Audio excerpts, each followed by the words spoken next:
Welcome to Website Design Made Simple, the podcast for busy small business owners who want a high performing website that converts and sells their offers, even while they're sleeping. Because you deserve to have a strategic and beautiful website that truly represents your brand and positions you as the expert that you are. I'm your host, Jenny B., web designer and creative director at Jenny B Designs, where we believe that your website is the one thing that makes you sales and builds your brand at the same time. Ready to say goodbye to a website that you're embarrassed to share? And hello to a money-making, personality-packed powerhouse? Let's head into today's episode. It's August, and you might even be listening to me on the beach, but in just a few short weeks, summer is going to be winding down and people are going to start getting back to their regular routines. They're going to be searching for products and services to help them finish the year strong. My question to you is, will your website be ready to capture their attention and to convert them into your ideal client? Or will it just blend into the background and kind of get lost amongst the competition? Today, I'm going to show you 7 things you can do now to get your website ready for fall and really drive conversions and ultimately grow your business. Just a quick intro on who I am. I am Jenny B. I own Jenny B Designs. We're a brand and web design studio. And I love helping other small business owners shine online and bring your brand personality to life. Design a website that you are proud to share with the world, and more importantly, attracts your ideal clients and makes you money. So as I'm recording this, it is August. I am in the midst of a beautiful summer here in New England. This is what we live for. The rest of the year, we're like waiting for summer, and I'm enjoying it. But in the back of my mind, I know that the fall is coming up. So I thought I'd put together this episode to give you 7 things that you can do now to really get your website prepped for that September rush. Because if your business is anything like mine, I know a lot of times summer is the slower season for most businesses, and this is a great time to give your website a double check and make sure that it's in a good place so that when everyone comes back to life in September, as most people tend to do, your website will be prepared to handle that and will be able to capture those leads, and you can make the connections and it can be working for you behind the scenes 24/7. The first thing that I want you to do is review your summer performance thus far, or maybe even look back into the spring. I want you to look at your metrics, your data, and that most likely involves logging into your Google Analytics dashboard and looking at a few certain numbers. I want you to look at the amount of traffic that you have.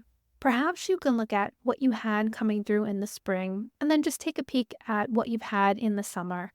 Just note the difference, if there is a difference even, or maybe you're up during the summer and slower in the spring. But I want you to get a sense of how many visitors you've had, how many page views, how long people are spending time on your website, and even think about your conversion rates. And an easy way to do this is, if for conversion for you, it is actually submitting your website form. A lot of my clients it is. Or maybe for you, it's signing up for your newsletter. An easy way to do this is just find out your overall traffic and then divide it by the number of people who actually did your desired action, and that's your conversion rate. Take a look at that and see how it was over the spring and summer. See if there's anything that stands out to you as well as far as traffic. I'm going to do a side note here about traffic and GA4. I do hope that you have some kind of analytic tracking installed on your website that you can see how everything is going. Google Analytics is one that a lot of people use. And if you don't even want to log into the dashboard of Google Analytics, you can install, if you have WordPress, a plugin, SiteKit, and that will allow you to just log into your WordPress website and be able to see those analytics right as soon as you log in. I also wanted to mention there is a website, Micro Analytics, and this is something that is more privacy focused and very streamlined, but it gives you some good information, just understanding very simply who is visiting your website. If you don't have Google Analytics, I encourage you to check it out. I will actually link it below. It's a great kind of a stepping stone, and it just gives you a light version of the analytics. And it also has, like I said, that focus on privacy, which is so important in a way that Google Analytics doesn't actually provide that. That's a great way to get analytics if you haven't been able to do that. Number one, just take a peek, look at those numbers just so you know what you're starting at. Number two, I want to talk about your navigation. And I find myself talking about navigation all the time, but it matters so much. What are you going to be promoting this fall? What do you have coming up? Do you have a course? Do you have a class? Do you have a group membership? Are you offering a specific service that you're focused on, or is it just your signature service that is the same as always? Thinking about that, understanding what you want to promote, and then look at your menu. Is there any way that you can simplify it? Can you streamline it for an easier experience? Remove any unnecessary clutter. I like to say those buckets, group those related pages together for clarity. An example services page, I offer website design, I offer website audits. Those are both grouped under my services tab, making it really clear that those are the services that I offer. If you have testimonials up at the top, I suggest you move that to your footer because people don't actually need to navigate to your testimonials. That's not where the action is. You want them to go to your contact page or to your buy course page, whatever you have that desired action. That's where you want to drive them to. Think about what you can remove. Remove any distractions or obstacles. Anything that can be removed from that top nav makes what's left more prominent, and it guides them to take that desired action. That's number two. Number three, think about your calls to action. In a quick refresh, those calls to action, they are what's on your buttons or what is in your copy that is driving people to take the next step in the process. And what is that process? It is that overall action we want people to take. Most times, like I said, it's to fill out that inquiry form or to sign up for that membership. Whatever that goal is, those calls to action are driving people to that goal. Look at your calls to action throughout your website. Make sure that it's action-oriented language. Book a consultation call now. Schedule a free discovery call. Those are action-oriented language. Make sure that it's on all of your buttons. And make sure that it matches, like I said, your specific goal. And think about if you can incorporate anything from the fall with your calls to action. Sometimes you can, sometimes you can't. But do some brainstorming and see if it actually is in fact possible. I see this a lot, and I love to see it for the freebies, those opt-ins. I'll give you an example. A coaching client that I had, she had a worksheet that was a goals-centered worksheet, but she changed that freebie for the fall. And that call to action to download the freebie was I think it was crush your fall goals, download our free worksheet now. And just by doing that, people think that it is new, exciting, fresh information, and they're more likely to take that action and increase those signups compared to just a generic call to action that says subscribe. Think about what you can make a little bit more clear and perhaps even fall related. That really helps as well. The fourth thing I want you to think about is your content. Understanding that the fall is coming, knowing what you have planned ahead. Think about your homepage. Look at the content, the copy, the words that you have on that page. Making sure that the copy is in alignment with what you are promoting this fall and what you are driving action to. If you have any updated services, making sure that the homepage is updated with that information if it's included there. And then going over to the services page and making sure that you have information about that upcoming service. If you have a new package for the fall, making sure that you include what that is. And perhaps even looking at your testimonials and updating those testimonials on the homepage and on that services page. I'm sure you probably worked with a number of clients this spring and summer. Pick a few and update those pages with the latest testimonials. That always helps as well. And then think about your blog or your resource section. Perhaps you can think of one blog post that you can do for this fall that is actually fall related. For me, for example, I am actually recording this podcast, but I'm also going to write a blog post about it. And it's going to be about updating, preparing your website for the fall with these, 6, 7 things that you can do on your website. Think about what you can write now that you can get out and promote for the fall that is fall focused. Because again, when someone visits your website and they see that fresh content that has that fall season in it, they're more likely to take action. And then as you're going through your copy, just make sure that you're always demonstrating an understanding of your audience's struggles, their challenges, their pain points, and making sure that you're positioning your services as the solution. Another example of what you could do is, for me, I'm adding this blog post about these fall updates. If you're a financial planner, I tend to see this post a lot in the fall, like top 10 financial moves to make this fall, or preparing your portfolio for year end. These are definitely fall focused blog posts that position them as the expert.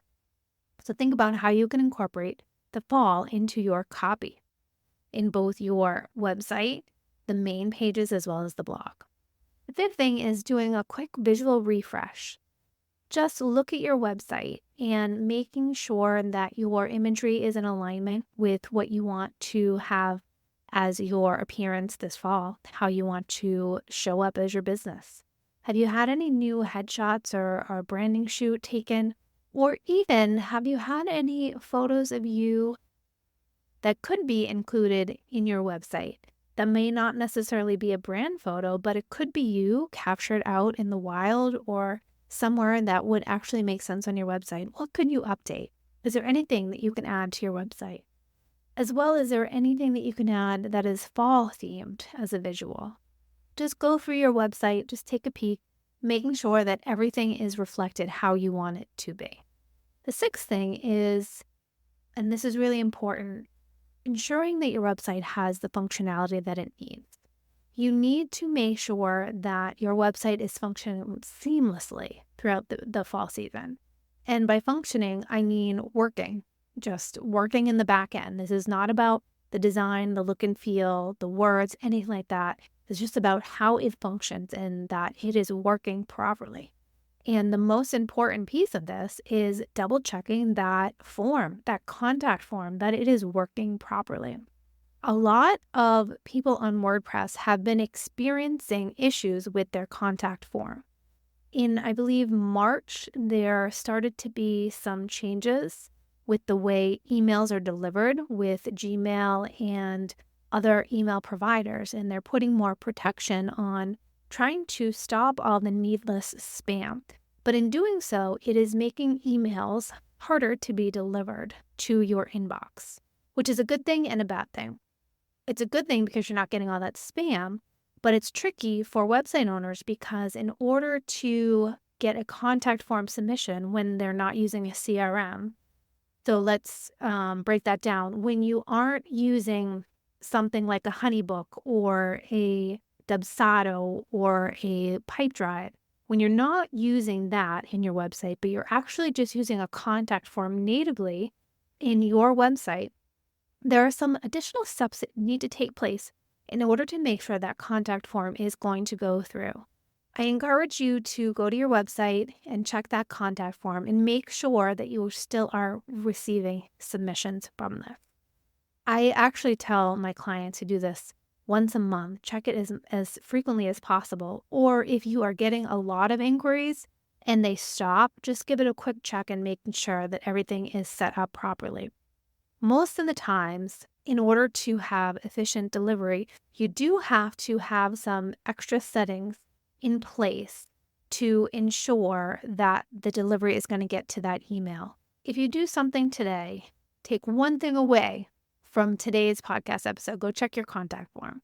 Squarespace, Wix, those other providers, I don't think that this is something you have to worry about. But if you are on WordPress, then I want you to go just check it and make sure that everything is working properly.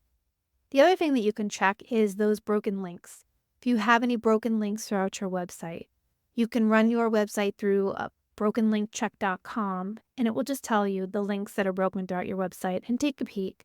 Sometimes things just break on your website and it just takes a minute or two to go in and update those so that you don't have any of those broken links. Another thing to check is your automatic responses or, when you acknowledge inquiries, just making sure that those are all happening if you have anything set up in the back end to make sure that if someone submits an inquiry, that they are actually getting the proper response that they are supposed to. And if there is a redirect, if someone signs up for your freebie and they're supposed to get to the thank you page, just check and make sure that that is actually happening. And then finally, just ensuring if you have WordPress that all your plugins are up to date, all your software is up to date, and everything is running well behind the scenes. Because like I said, we're trying to prepare for that exciting fall rush when all these clients come to us and send those submission forms. And then finally, number 7 is I want you to make sure that you have the pieces in place to track your website performance during the fall. I started this episode off talking about looking at your spring and summer metrics, checking into Google Analytics or maybe checking into your other provider if you have one. Now, if you don't have Google Analytics set up, then maybe now is the time to take a minute or two and set it up on your website. It may sound scary, but it's really not. If you set up a Google Analytics account, it will walk you exactly the process to how do you set this up on your website. And most likely it's just adding a little bit of a code. If you don't have anything set up, take this moment to set it up so that you can measure your fall performance, because it's always so helpful to understand who's coming to your website, why they're coming to your website, what are they looking for, what's working and what isn't. And then review what you want to check for this fall. Are you just trying to look at your traffic? Are you looking at the engagement? Are you trying to find the pages that people are coming through? Maybe you are working on your blog. Maybe that is something that you have focused on in the fall. Then you want to make sure that you're set up to track, see who is coming to your website from your blog posts. And then, more importantly, maybe tracking what do they do after they come through your blog posts? Are they traveling to other pages? And then eventually, are they contacting you? So these are all things that I want you to do now, is just set up your way that you're going to measure your fall performance so that you understand when you're in the thick of things in the fall, everything is humming along, that you can take a few minutes in the middle of fall, at the end of fall, just to check and see how everything did at the end. And so there you have it. Those are my top tips for getting your website ready for the fall as we sit here and talk in the summer and what you need to do. Let me do a quick little recap for you. The first one is review your summer performance or your spring performance, understand kind of where you're starting at. Second is streamline your navigation.